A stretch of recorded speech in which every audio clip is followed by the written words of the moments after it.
So Portia is explaining over here that it was easy to, if it had been easy to do the right thing than just knowing it. And then what would have been the case? The chapels would have been churches. That is, people would have been more morally right. And poor men's cottages, princes' palaces. That is, there would have been equality among people, right? And he is a good teacher, the one who follows his own instruction, because even I can teach 20 people that what is good to do, then become one of those 20 and follow my own teachings. The brain may devise laws for the blood. That is, the brain, when it is at over a cold degree, means when a brain is at peace, we uh, form various laws even for ourselves. We tell ourselves what is right, what is wrong. But a hot temper, that is at a passionate moment, or when we are in anger, what do? We do away with all these laws. We forget all these laws and indulge in the wrong. Such a hare is the madness, the youth, to skip over the meshes of good counsel, the cripple. Good counsel, that is the boundaries that have been set up by good advice. all those are all those are crushed by this madness of youth. That is, when the passionate moment comes, or when we are in anger, or whenever our feelings are out of our control, we do away with all the good advices. We crush them, we ignore them, and we leap or jump and cross our boundaries, cross our limits, and indulge in the wrong. But this reasoning is not in fashion to choose me a husband. Oh, me, the word choose. So she says that, but all of this is not going to help me choose a husband. Oh my God, what did I say? I said the word choose. Why could not she have said choose? I may neither choose whom I would, nor refuse whom I dislike. That is, why did I say the word choose? Because I do not have the liberty to choose a person whom I like, nor I have the liberty to refuse a person whom I dislike. Why?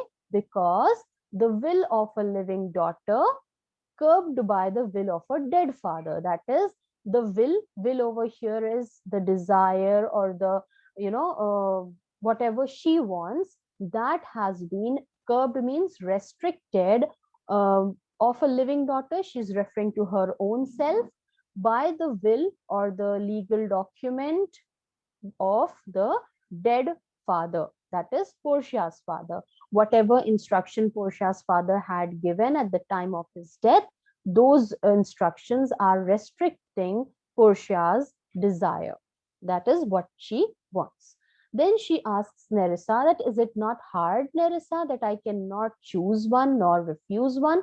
That is, I cannot even choose nor I can refuse. Even if there is a person who has been chosen by my father, and I dislike him, I don't like that person, even then I cannot refuse him. So is it not very tough for a person, right?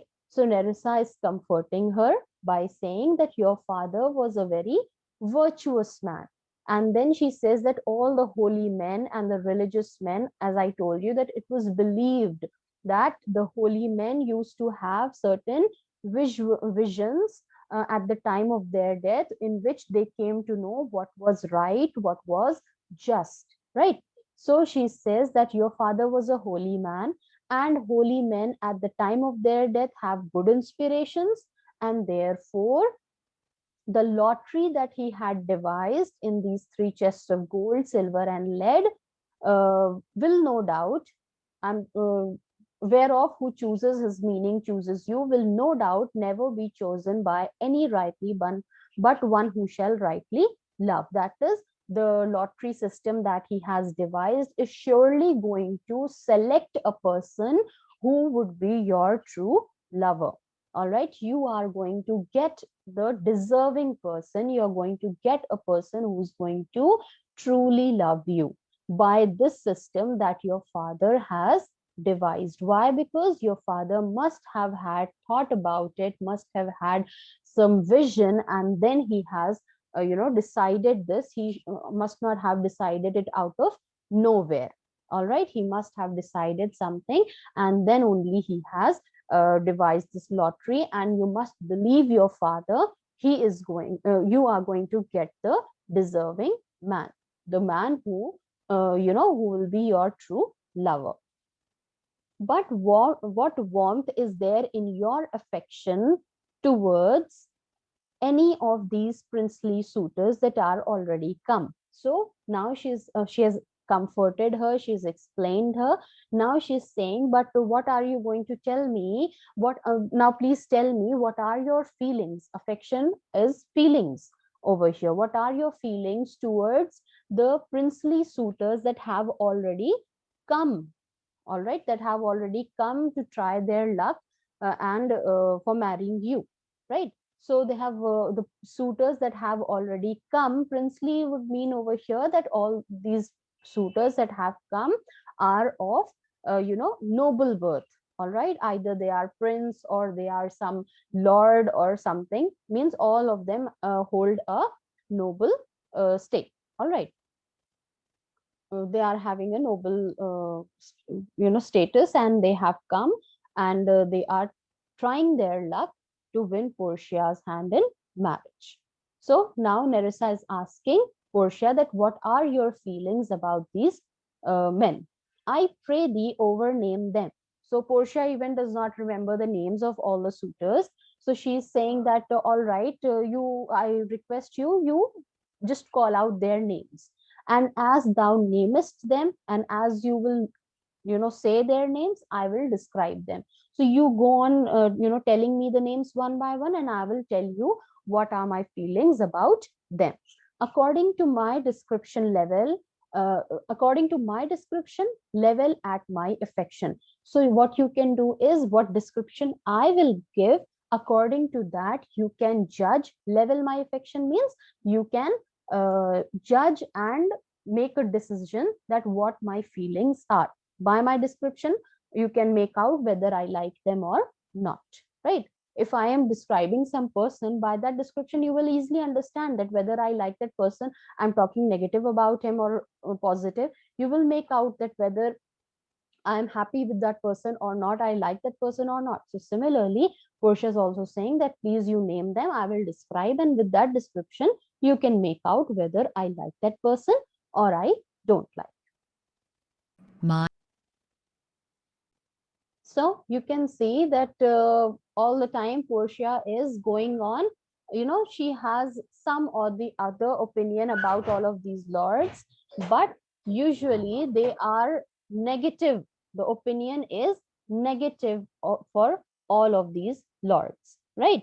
She is for the moment not liking any of the lords. She has spoken negatively about each one of them. All right, but what were the exact descriptions? We will do that as we go on with the text. All right. So first is the Neapolitan prince. Nerissa said, na, the first one is from Naples. So the person from Naples is Neapolitan prince. All right. Because he's from Naples, therefore he is known as Neapolitan. All right. So Portia is now describing him and saying that that's a colt indeed.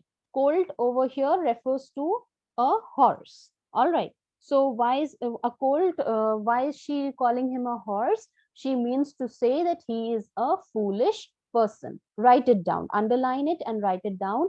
A foolish person. She wants to say that he is a foolish person. For he doth nothing but talk of his horse. Why? Because she is saying that he is a horse himself. Why? Because he doesn't talk about anything except for his horse. He keeps talking about his horse all the time. And he makes it a great appropriation. Makes would mean consider.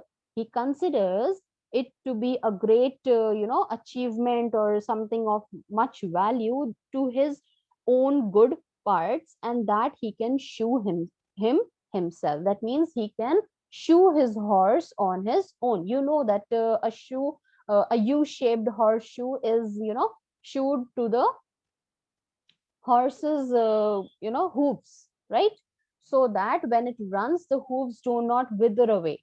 All right. So this Neapolitan prince, he knows how to shoe his own horse, and he takes pride in that.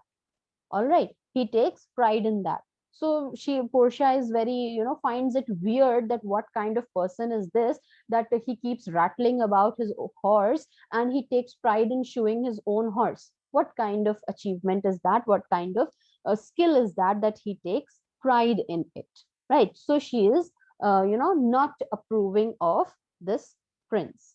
Then Nerissa moves on to say, ask about the county palatine. So this is the other suitor that has come. He has come from Palatinate.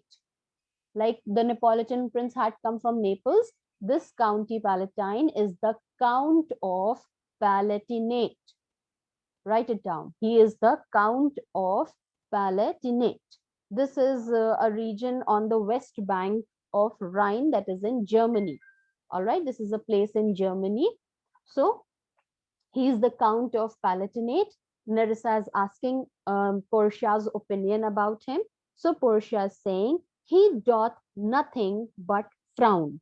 So she is saying that he does nothing but keeps frowning. He keeps, making sad and weird faces. All right, faces of disgust. As who should say. Who should say means as if he was about to say. This is about the county palatine only, that as if he was trying to say, and you will not have me choose. That is, he wants to say, the face expression of this county palatine makes me think that he is trying to say that if you don't want to have me, then go choose somebody else. I'm least bothered. All right. It is as if he is not come for me. He is, saying that it doesn't matter to me at all. If you want to choose somebody else, you can go and choose. I'm not bothered, as if he is trying to say this. All right. Then she says, he hears merry tales and smiles not. So he frowns so much, he's so serious, and the face expression is so full of disgust that it is like he is, hearing merry tales, happy tales, still he does not smile. I fear he will prove the weeping philosopher. He remains so somber that I fear that once he grow old, he is going to become the weeping philosopher. He is going to become the weeping philosopher when he grows old. Now underline this weeping philosopher and write over there Democritus. Sorry, not Democritus, just a second. Heraclitus. Heraclitus, Heraclitus,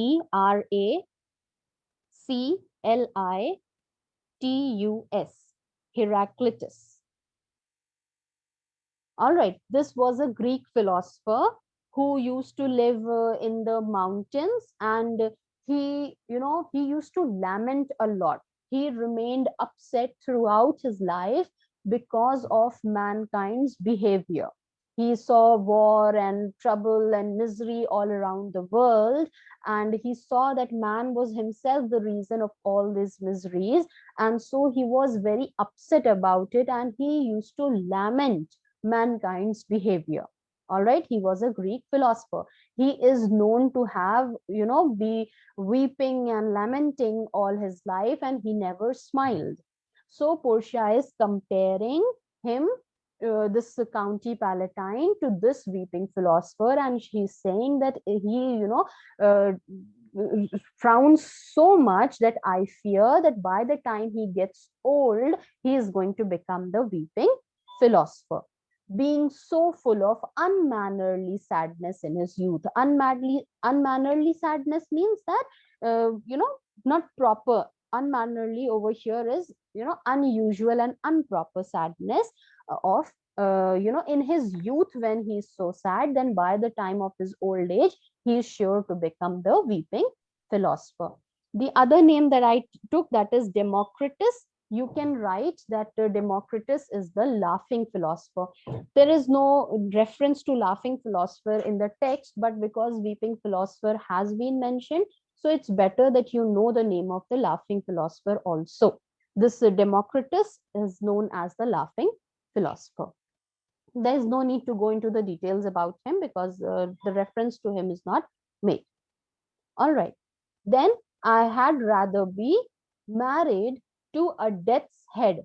She's saying that it is better to, marry a death's head. Death's head means with a bone in his mouth, refers to the danger sign that you see. There is a skull and then there are two bones underneath it crossed, right? You must have seen it. That is being referred to over here. She's saying that skull and the bone is better than this person. All right. He is, even worse than that.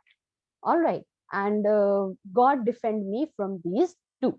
All right. So she's saying that may God defend me. He is, even worse than a skull. It would, be better that I marry a skull than marrying this person. Then Nerissa moves on and asks about the lord that has come from France. That is the French lord. Now this lord has come from France. He is Monsieur Le Bon. All right, Monsieur is a post or a rank, you can say. That is when a person holds a particular rank, he's known as he's called Monsieur. And then this Monsieur Le Bon is from France, and he has also come as a suitor to Belmont. So now Portia is asking, Nerissa is asking about him. So Portia is saying, God made him, therefore let him pass for a man. Because God has made him, I won't comment on him. Fine, let him call himself a man. I won't say anything else. In truth, I know it is a sin to be a mocker. I know it is wrong to mock somebody, to make fun of somebody, but he, oh my God, what a person he is, right? What a person he is. Why he had the horse better than the Neapolitans, a better bad habit of frowning than the Count Palatine. He is every man in no man. Underline this, he is every man in no man. She means to say that he has no personality of his own. He does not have a personality of his own. All right. Portia is saying that because God has made him as he is, so let him be taken, for granted, or as he is, let him be. All right. And I know that it is true that it is a sin, speaking the truth, it is a sin to mock somebody, to make fun of someone.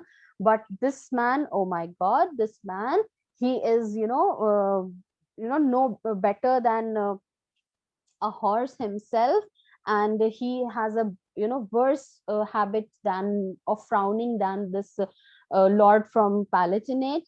Then he is a man who is a copycat. He keeps copying everybody. He has got no personality of his own.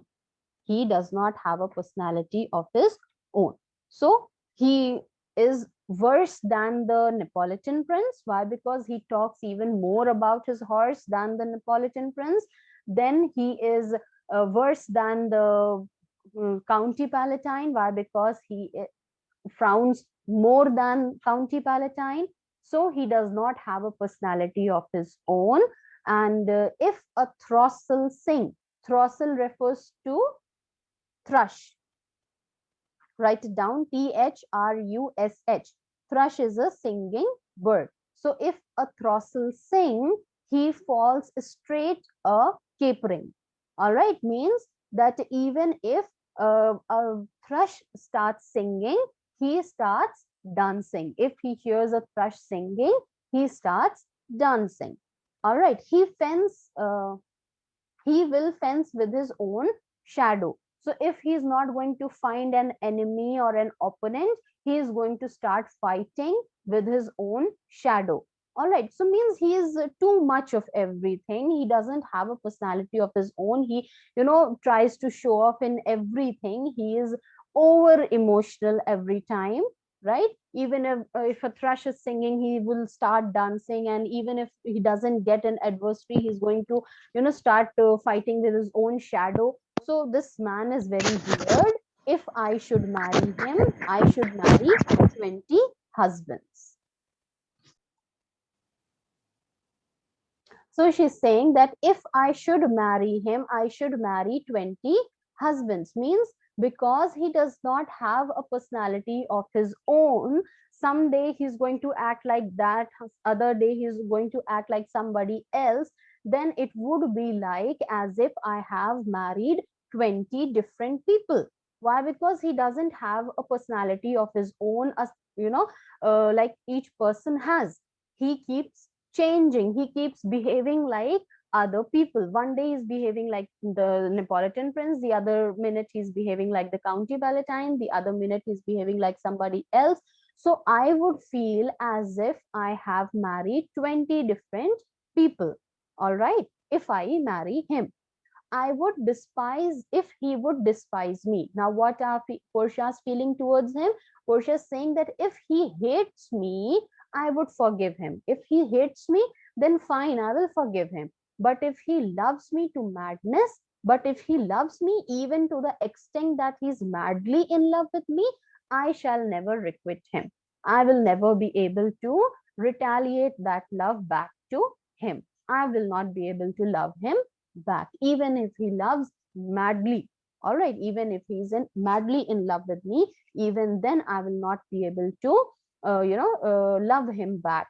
All right, but I want him to hate me. That would be fine with him. I will forgive him. He can, go, no problem with me. But he should not love me, because I cannot love this person back, because marrying him would be like marrying 20 different people, because this person doesn't have a personality of his own.